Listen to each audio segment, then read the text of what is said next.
TSMC looks set to make some of its most advanced chips in Arizona. The Taiwan giant is building a $12 billion factory in the US state.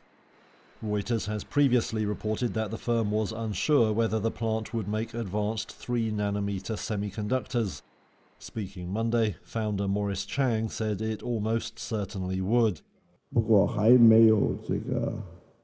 Although this has not completely been finalized, let's say it has almost been finalized at the same plant in Arizona during Phase 2. Phase 1 is 5nm chips, Phase 2 is 3nm chips.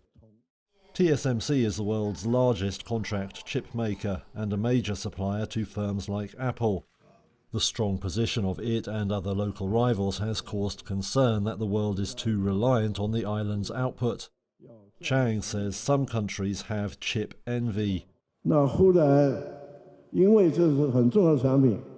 Because they are such an important product, and seemingly only recently a lot of people suddenly woke up and realized this, so there are a lot of jealous people, jealous of Taiwan's excellent chip manufacturing. There are a lot of jealous people.